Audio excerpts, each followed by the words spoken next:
दोस्तों, भगवत गीता में भगवान श्री कृष्ण जी कहते हैं कि अवश्यमेव भोक्तव्यम कृतम कर्म शुभाशुभम न भुक्तम क्षीयते कर्म जन्म कोटि शतैर्भि। अर्थात हम मन से, वाणी से, शरीर से जैसा भी शुभ अशुभ कर्म करते हैं वैसा फल हमें मिलता जरूर है, चाहे वह इस जन्म में हो या आगे अगले जन्मों में। दुनिया की कोई भी शक्ति मेरे द्वारा किए गए कर्म के मिलने वाले फल को निष्फल नहीं कर सकती। सरल शब्दों में कहे तो व्यक्ति को अपने किए हुए शुभ और अशुभ सभी कर्मों के फल अवश्य ही भोगने पड़ते हैं। नीति शास्त्रकारों ने मनुष्य के कर्म करने की तुलना किसान के साथ की है। वह कहते हैं कि जिस प्रकार एक किसान अपने खेत में जिस फसल का बीज बोता है वही बीज फसल के रूप में किसान काटता है। इस सिद्धांत के विरुद्ध न कभी आज तक हुआ है और न कभी आगे होगा। इसलिए कहावत प्रसिद्ध है कि बोए पेड़ बबूल के तो आम कहाँ से हुए। यही व्यवस्था ईश्वर के द्वारा बनाई गई सृष्टि में मनुष्यों के ऊपर लागू होती है।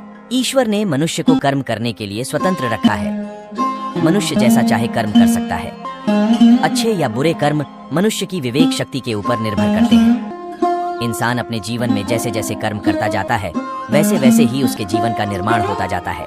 परंतु भगवान ने व्यक्ति को केवल कर्म करने की स्वतंत्रता दी है। कर्म फल व्यवस्था ईश्वर के अधीन है।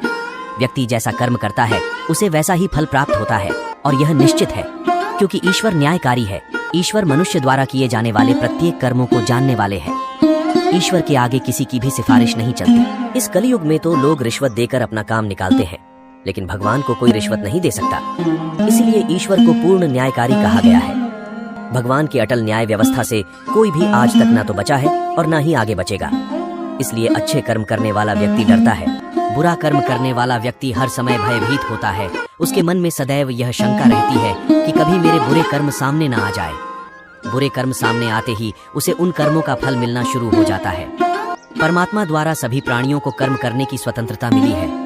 कोई भी प्राणी कभी भी अपनी इच्छा अनुसार कैसा भी कर्म कर सकता है।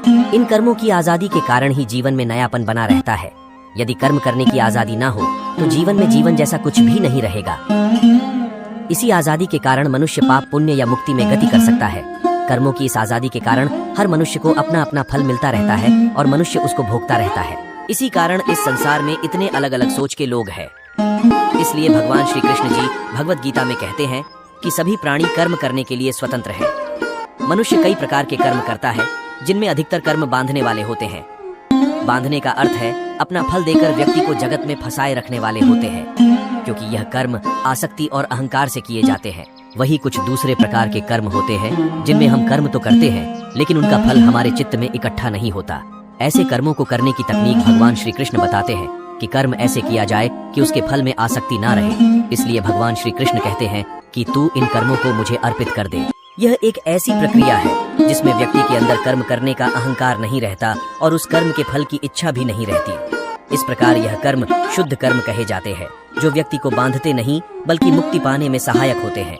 भगवान यदि कह रहे हैं कि कर्म और कर्म फलों को मुझे अर्पित कर दे, तो इसका अर्थ भगवान हमारे कर्मों और फलों की आजादी पर अंकुश नहीं लगा रहे हैं, बल्कि कर्म करने की सही विधि हमको सिखा रहे हैं, जिससे कर्म भी हो जाए और वह कर्म हमें परेशान भी ना करे। हिंदू धर्म में ब्रह्म और विष्णु पुराण की कई मान्यताएं हैं। पुराणों के अनुसार माना जाता है कि कलयुग खत्म होने के बाद यह दुनिया समाप्त हो जाएगी। विष्णु पुराण में कलयुग के अंत से जुड़ी ऐसी कई बातें बताई हैं जिनसे पता चल जाएगा कि सृष्टि अपने अंत के करीब है। तो आइए दोस्तों, आपको बताते हैं कि गरुड़ पुराण के अनुसार जब कलयुग का अंत होगा तो इस सृष्टि में किस तरह के बदलाव आएंगे।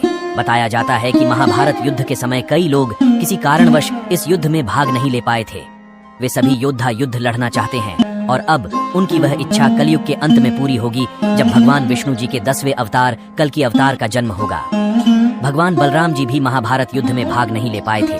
बलराम जी को ही जगन्नाथपुरी में बलभद्र के नाम से जाना जाता है। कलयुग के अंत में